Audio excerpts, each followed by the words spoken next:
I'm Mango. I'm the drummer from Ablaze. We're a hard rock outfit from Melbourne. We've just released our new album, Sink Your Teeth In, and we're about to take it overseas to the UK and Europe. Fantastic. Mango, thanks for joining us today, brother.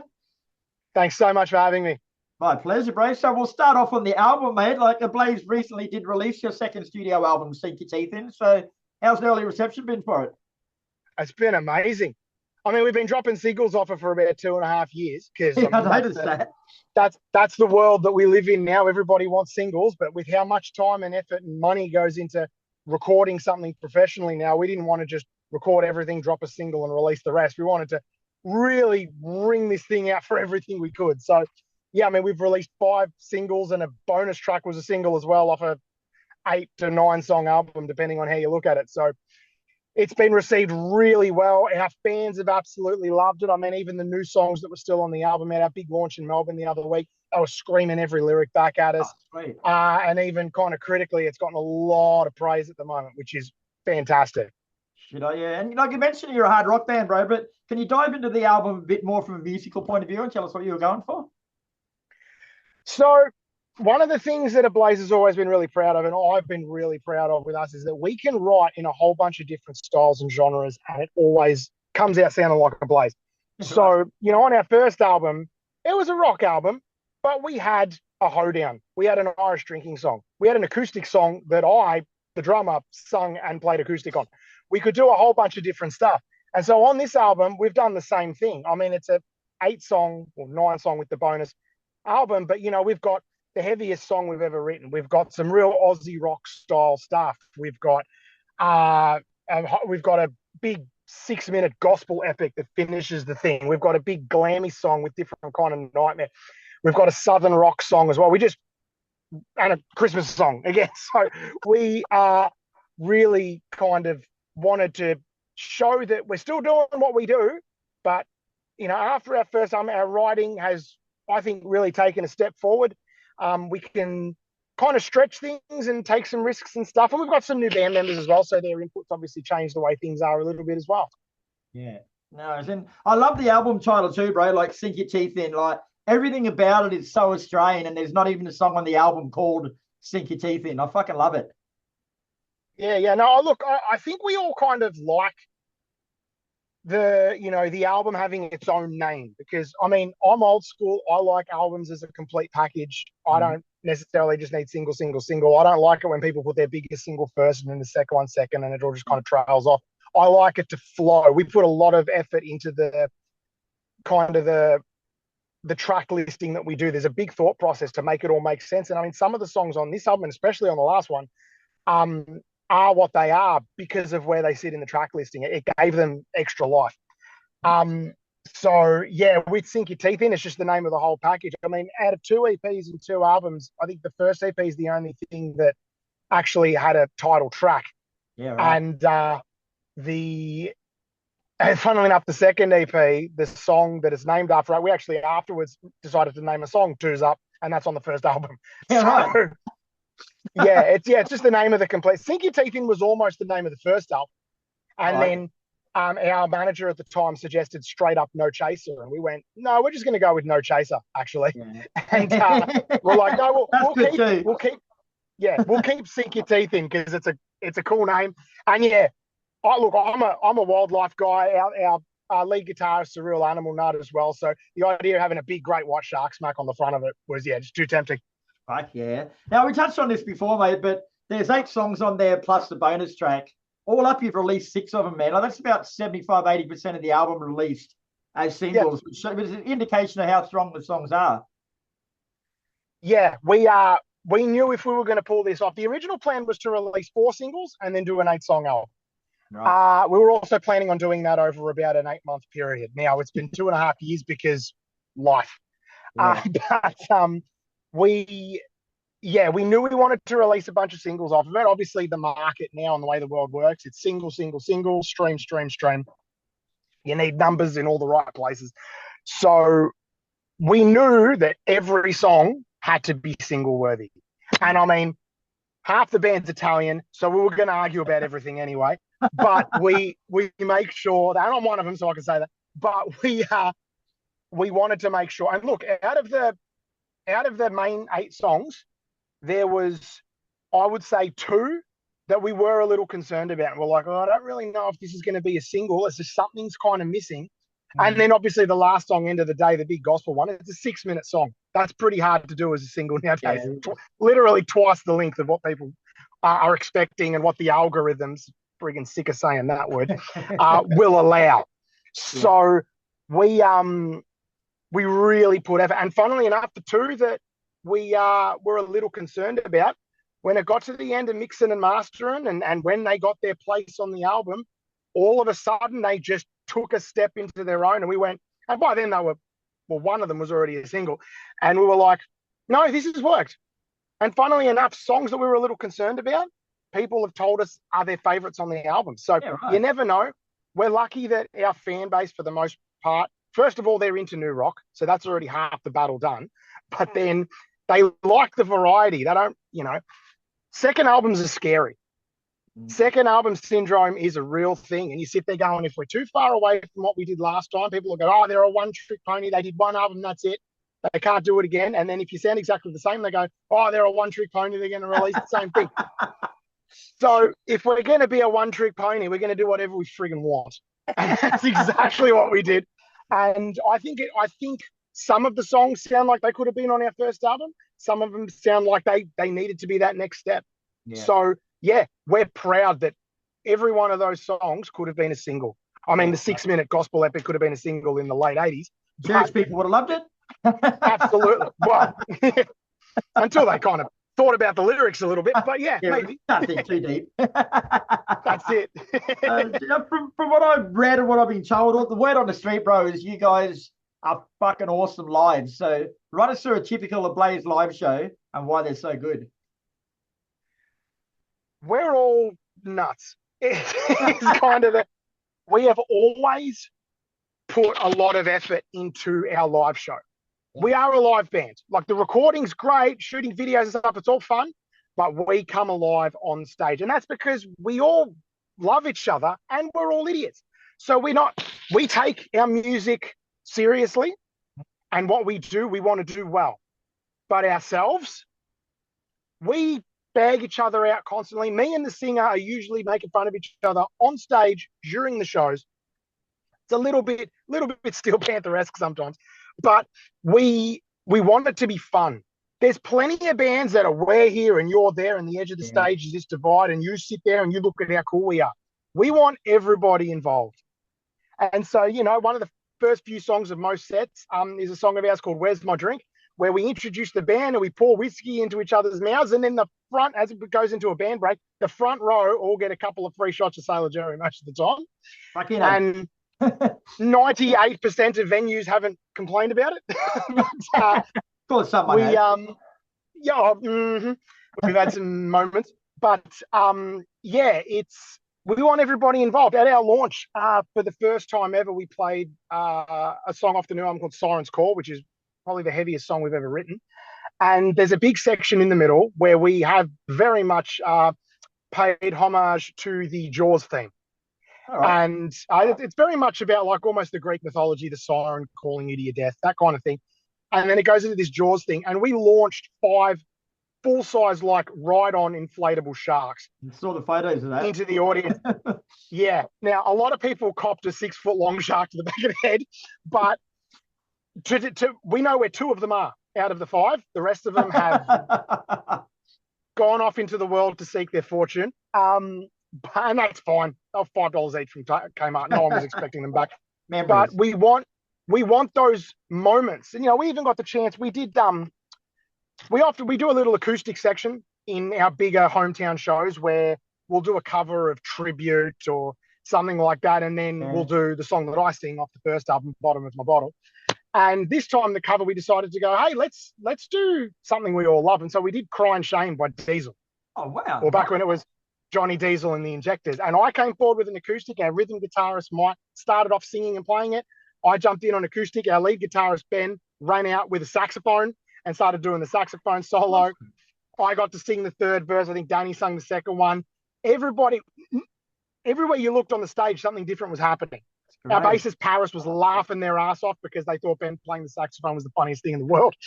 Four out of five members of this band have played saxophone at some point. A lot of us not since high school, but done it. I mean, we've got videos of it that I've got to post because it was just all of us having fun, bouncing off each other, and the crowd. We want to draw the crowd in with that.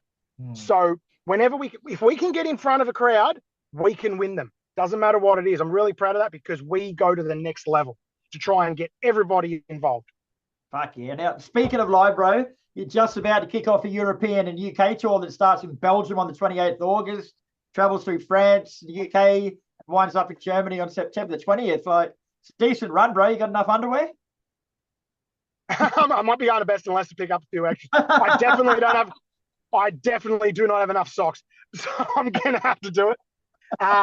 Especially for me because I got to bring extras because all the drumming and the double kicking, I can rip through the bloody things pretty quick too. Yes, you can. So, yeah, I've literally I have to start packing. We are leaving Monday night is when me and Danny, the singer, are leaving. The rest of them are leaving over the weekend on different flights. And yeah, I've got to get that leopard print suitcase down and see how many pairs of undies I can fit.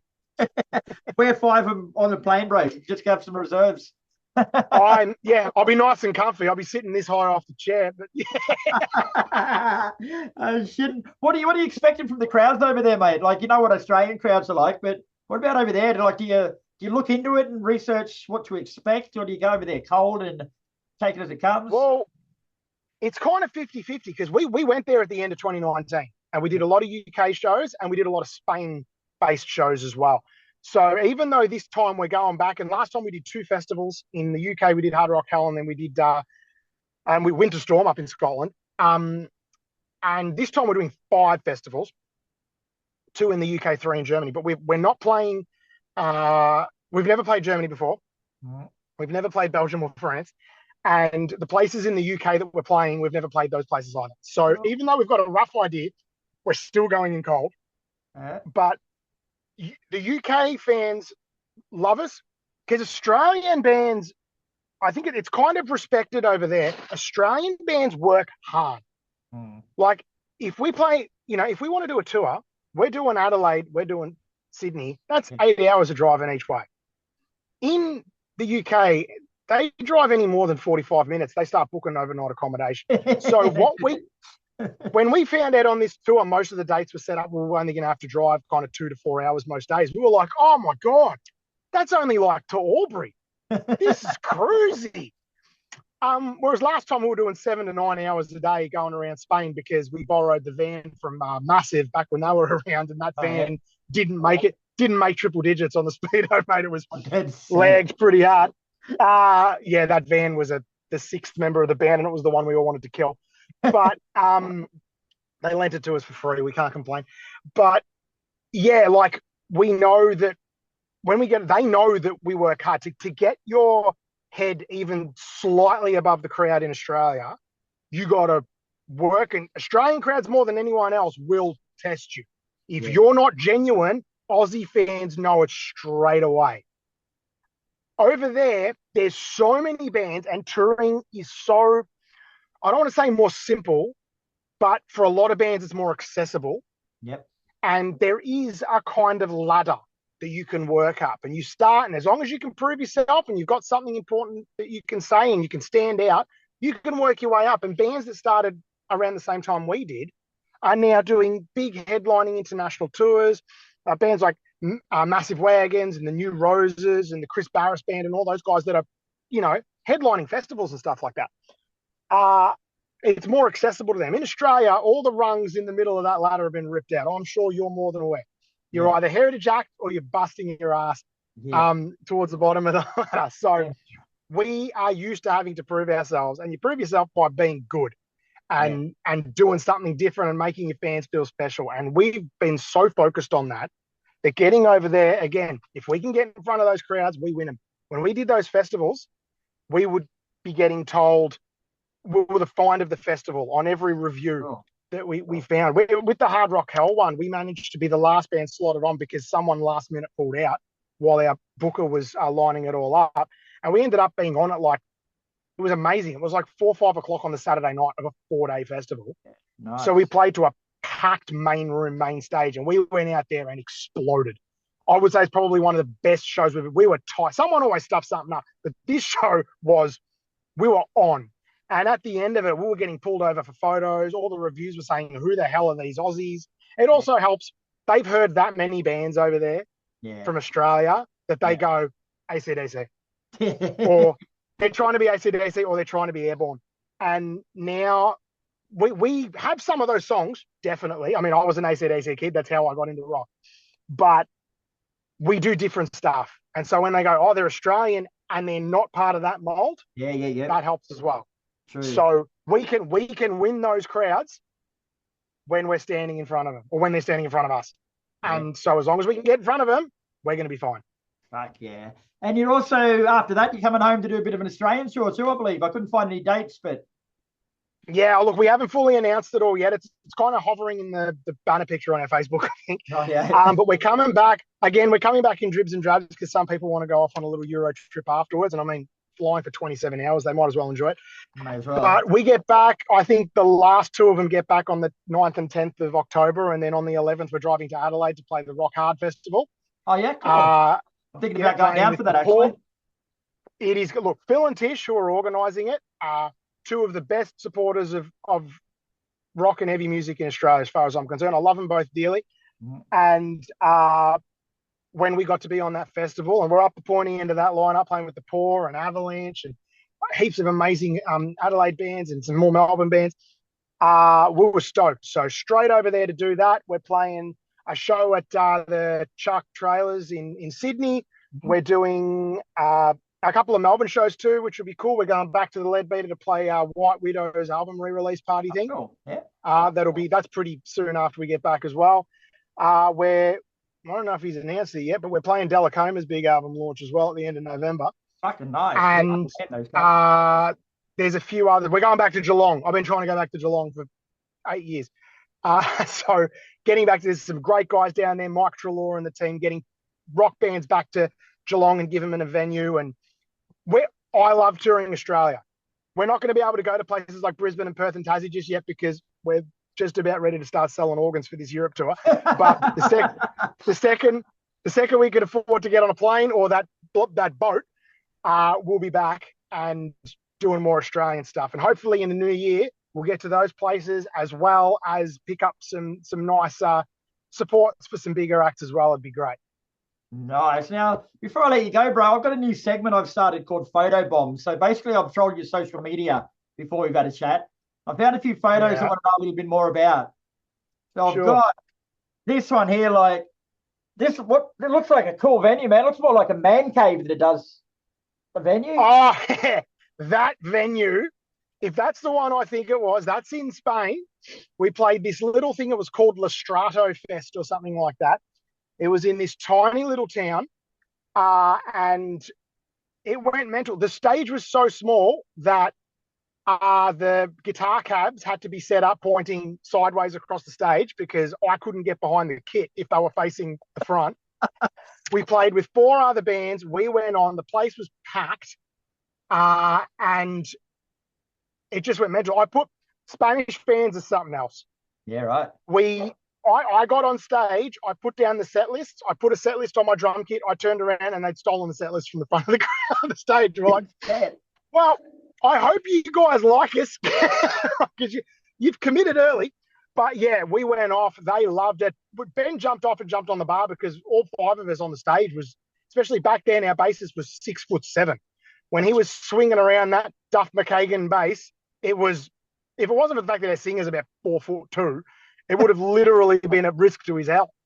So, yeah, Ben jumping up and going, well, yeah, high energy all the way. So that venue was, that was the big, they had like the tank beer and stuff and all the big pipes coming down from the roof. It looks cool. And that venue too, I made myself look like an absolute dick because throughout the Spanish dates, Danny would be like, Mango's been learning Spanish. And they'd all go, yeah. And the mic had come up to me, and the only thing I could say was "Donde está la biblioteca," which is where is the library, right? And everywhere, all the Spanish loved it. They laughed their asses off. In this venue, they all turned around and pointed. And at the back of the venue, there was one of those little like take a book, leave a book things, and that was the town library. And I died. I was laughing so hard. Very memorable show. Roddy, I got one more for you. Like I've heard of people warming up their voice before they go on stage, but never from a spa bath. Yeah, okay, so that was hilarious. We played a festival that was on a couple of years ago called Mochella. Yep. Where it was Coachella and Maui. And we were one of the headliners. It was us, Dead City Ruins, and Black Aces, who we've known for years and years. One of our first real gigs ever was with the Black Aces back in like 2012, 2013 or something. And maybe earlier. But yeah, we got this big room. For some reason, we managed to get the big room at the Maui Hotel and had this big spa bar. Wow. And we were ready to party. So I just jumped in and said, "Oh, get a photo." I just grabbed that and started screaming. And we sent that to all the other bands. And they were like, "Why have you got a spa?" So the later in the evening, the plan was to take the party back to that. But then after the gig was over, the venue just pulled out eskies full of beers, and we all just sat there and we drank every other band and half the staff out of that party. And I almost fell asleep in that tub about 3 o'clock in the morning. That's good. Going through all those photos, looking for these, mate. The common denominator in all of them was alcohol. So you guys must like a drink. We've fostered an image. Yeah, well, we for a long while, yeah, it was, we do like a beer. We like hanging out, having a beer. And, when we were in our mid to late 20s, that was what it was all about for us, getting out, having beers, having fun with people. Now we're all a little bit older, but we still enjoy a beer or a whiskey. Takes long to get, I'm sure there'll be plenty of it. All right, mate. Well, thanks for your time, bro. Been a pleasure chatting. Sink your teeth into our now and fucking cracker of an album, bro. So good luck with that. Good luck in Europe, and hopefully I'll see you down at Rock Hard. No worries. See you there, man. Thanks so much for having me.